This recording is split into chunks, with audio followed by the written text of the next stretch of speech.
요한계시록 17장 1절에서 18절입니다. 키워드는 큰 음료, 한시적인 악, 거룩한 소망의 말씀입니다.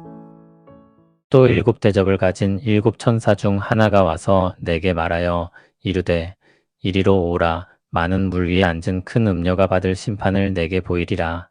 땅의 임금들도 그와 더불어 음행하였고 땅에 사는 자들도 그 음행의 포도주에 취하였다 하고 곧 성령으로 나를 데리고 광야로 가니라.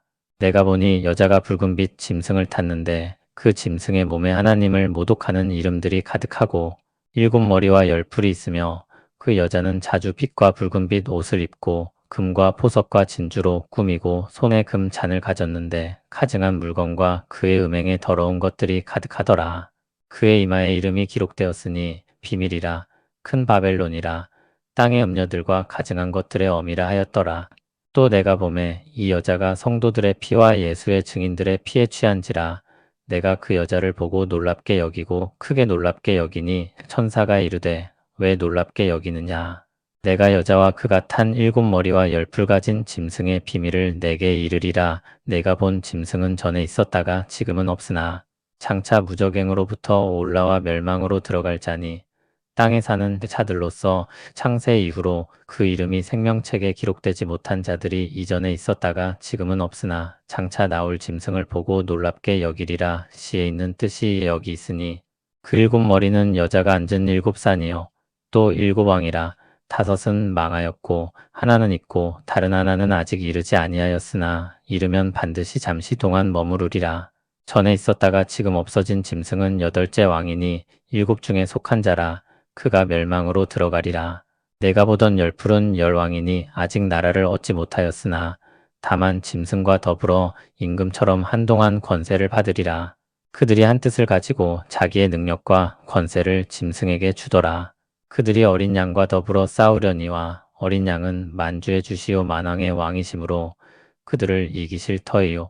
또 그와 함께 있는 자들 곧 부르심을 받고 택하심을 받은 진실한 자들도 이기리로다. 또 천사가 내게 말하되 네가 본 바 음녀가 앉아있는 물은 백성과 무리와 열국과 방언들이니라. 내가 본 바 이 열풀과 짐승은 음녀를 미워하여 망하게 하고 벌거벗게 하고 그의 살을 먹고 불로 아주 사르리라. 이는 하나님이 자기 뜻대로 할 마음을 그들에게 주사한 뜻을 이루게 하시고 그들의 나라를 그 짐승에게 주게 하시되 하나님의 말씀이 응하기까지 하심이라. 또 네가 본 그 여자는 땅의 왕들을 다스리는 큰 성이라 하더라. 아멘. 오늘 말씀은 주님이 재림하시기 전 사탄의 세계가 멸망하는 것을 중점적으로 보여줍니다. 앞에서 이미 일곱 대접의 환상을 통해 심판까지 보았지만 오늘 17장과 또 18장은 악한 세력의 멸망을 자세히 보여줍니다. 요한계시록의 구조가 시간적인 순서로 기록된 것이 아님을 알 수 있는 부분입니다. 일곱 대접을 가진 일곱 천사 중 하나가 요한에게 말합니다. 이리로 올라오라. 많은 물 위에 앉은 큰 음녀가 받을 심판을 내게 보이리라. 큰 음녀를 15절에서는 큰 바벨론이라고 했고 18절에서는 큰 성이라고 했습니다. 악을 행하는 근원적인 세력인 것입니다. 또 15절을 보면 음녀가 앉아있는 물은 백성과 무리와 열국과 방언들이라고 했습니다. 음녀의 권세 아래 있는 세상입니다. 음녀와 그 세상은 하나님의 심판을 받게 될 것입니다. 땅의 임금들도 그와 더불어 음행하고 땅에 사는 자들도 그 음행의 포도주에 취했다고 했습니다. 음녀에 미혹된 그들은 음녀와 함께 악을 행하다가 심판에 이르게 됩니다. 또 성령님께서 요한을 데리고 광야로 가십니다. 거기서 보니 여자가 붉은빛 짐승을 타고 있는데 그 짐승의 몸에 하나님을 모독하는 이름들이 가득합니다. 그리고 일곱 머리와 열 풀이 있습니다. 13장에 나왔던 바다에서 나온 짐승입니다. 두려움을 불러일으키고 하나님을 대적하는 존재입니다. 일곱 머리와 열 풀에 대해서는 아래서 설명을 보게 될 것입니다. 다시 여자에 대한 묘사를 보면 자주 빛과 붉은빛 옷을 입고 금과 보석과 진주로 꾸미고 손에 금 잔을 가졌고 가증한 물건과 그의 음행에 더러운 것들이 가득했다고 했습니다. 자주빛과 붉은빛은 당시 로마 사회에서 사치와 화려함을 암시하는 색깔이었습니다. 두색의 염료가 매우 비쌌기 때문입니다. 금과 보석과 진주로 꾸몄다는 것 역시 같은 맥락에서 볼 수 있습니다. 그렇게 화려하게 치장한 모습은 사람들에게 동경과 갈망을 가지게 합니다. 어린 양의 신부인 주님의 교회는 이와 대조적으로 빛나고 깨끗한 세마포를 입는다는 것이 의미심장합니다. 그리고 음녀는 그 손에 금 잔을 가졌는데 가증한 물건, 음행에 더러운 것이 가득했다고 합니다. 음녀의 화려함에 유혹되어 그와 함께하면 그 잔을 함께 마시게 되는 것입니다. 그의 이마에 이름이 기록되어 있는데 비밀이라고 했습니다. 그 정체를 사람들이 알지 못한다는 것입니다. 그러니까 사람들이 그 정체를 제대로 알지 못하고 눈에 좋은 것만 보면서 따라가는 것입니다. 또 큰 바벨론이라고 했습니다. 부와 힘을 가지고 있으면서 세상에 군림하고 하나님의 백성까지도 그 발 아래 두려는 세력입니다. 구약에서 바벨론은 이스라엘을 파괴한 장본인이었습니다. 또 땅의 음녀들과 가증한 것들의 어미라고 했습니다. 계속해서 음행을 행하는 원흉입니다. 요한이 그러한 이름을 가진 여자를 보니 성도들의 피와 예수의 증인들의 피에 취해 있습니다. 요한은 그것을 보고 아주 놀랍게 여겼습니다. 그러자 천사가 말하길 왜 놀랍게 여기느냐? 내가 여자와 그가 탄 7머리와 10풀 가진 짐승의 비밀을 내게 이르리라고 했습니다. 그로 인해 요한과 그의 기록을 읽는 성도는 그 비밀들에 대해 알게 됩니다. 성경을 누구나 읽을 수 있으니 다 아는 것이 아니냐고 할 수 있지만 실상은 그렇지 않습니다. 성경을 하나님의 진리의 말씀으로 읽지 않으면 이러한 내용들은 모두 허황된 것으로 여겨질 것입니다. 결국 성도들이 믿음으로 그 비밀을 아는 것입니다. 먼저 그 짐승은 전에 있었다가 지금은 없으나 장차 무적행으로부터 올라와 멸망으로 들어갈 자라고 했습니다. 죽으셨다가 부활하신 예수님과 유사하나 예수님이 아니며 예수님을 사칭하는 존재입니다. 13장에서 나왔던 모습과 같습니다. 땅에 사는 자들 창세 이후로 그 이름이 생명책에 기록되지 못한 자들은 그 짐승을 보고 놀랍게 여깁니다. 이 짐승이 이전에 있었다가 지금은 없으나 장차 나올 짐승이라고 했습니다. 하나님과 같이 보이지만 하나님이 아닌 가짜입니다. 그러나 땅에 사는 자들, 그 지배와 영향력 아래 있는 사람들은 그것을 보고 놀랍게 여겼다고 했습니다. 그러나 성도들을 깨우쳐 그 실상을 깨닫고 놀랍게 여기지 않게 하는 지혜가 여기 기록되어 있습니다. 7머리는 여자가 앉은 7산이며 7왕이라고 했습니다. 7은 상징적인 숫자입니다. 로마가 7산의 도시로 불렸던 것을 생각하면 당시 사람들에게는 더욱 상징적이고 와닿는 숫자였을 것입니다. 교회에 대한 강력한 적대 세력의 전형이라고 할 수 있습니다. 그러나 그들의 힘은 절대적이지 않습니다. 5은 망했고 하나는 있고 다른 하나는 아직 이르지 않았다고 했습니다. 특정한 왕이나 세력을 가리킨다고 보긴 어렵고 계속해서 그러한 적대 세력이 역사 속에 있어 왔고 또한 지금도 있고 또 있을 것이라는 의미입니다. 그들이 역사 속에 나타나는 시간은 반드시 잠시 동안입니다. 그리고 전에 있었다가 지금 없어진 짐승이 8째 왕으로 올 것입니다. 그가 7 중에 속했다고 했는데 7과 동일하게 행할 것이라는 의미입니다. 그런데 그 역시 멸망할 자에 불과합니다. 12절부터는 10풀에 대해 설명합니다. 10풀은 열왕이라고 했습니다. 7과 같이 악한 세력 전체를 뜻하는 상징적인 숫자입니다.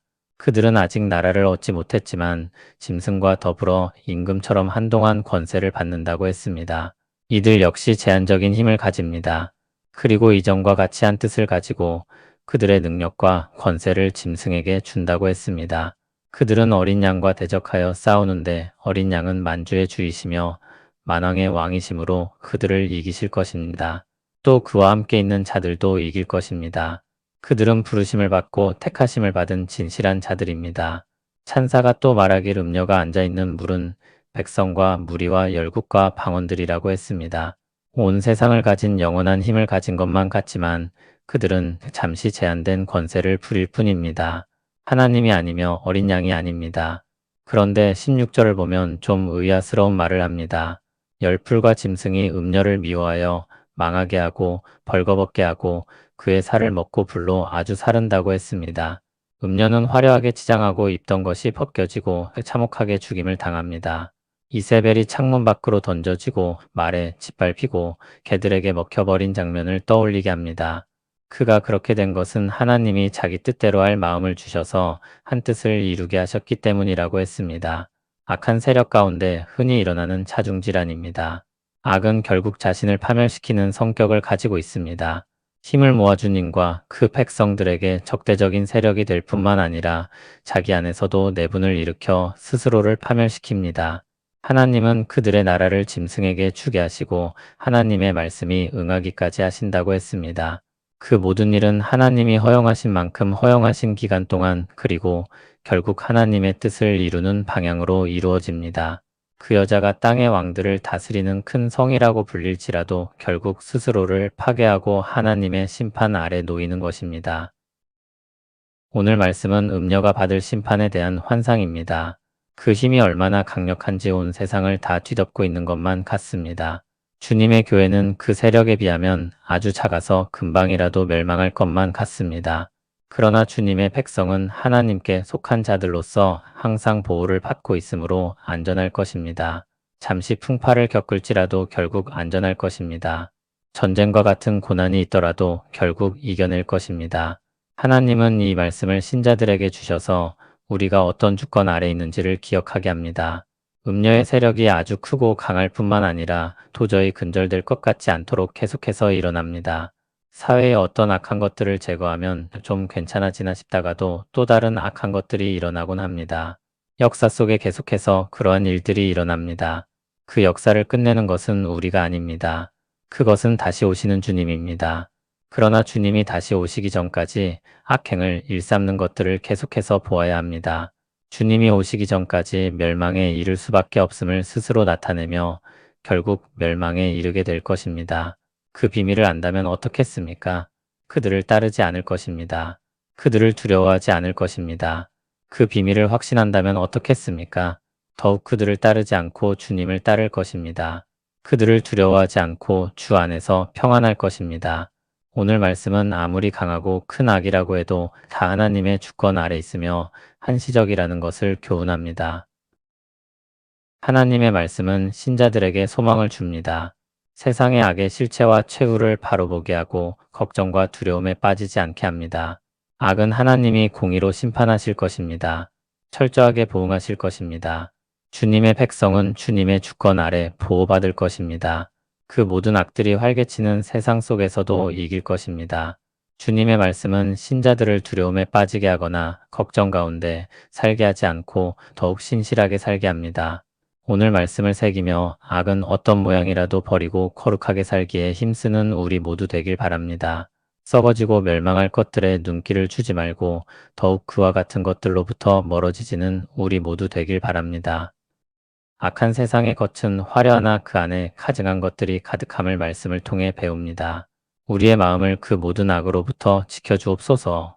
그 세력이 강해 보이고 모든 것을 지배하는 듯 보여도 결국 멸망으로 향하는 그 비밀을 알게 하시니 감사합니다. 세상의 겉모습에 놀라지 않게 하시고 주님의 말씀 안에 지혜와 분별을 얻게 하옵소서. 악은 한시적이며 주님의 주권 아래 있음을 믿습니다. 영원한 말씀 붙들고 거룩하게 살게 하옵소서. 썩어질 것에 마음 빼앗기지 않게 하시고 주의 교회를 향한 소망 안에서 오늘도 믿음으로 살게 하옵소서. 예수님 이름으로 기도합니다. 아멘.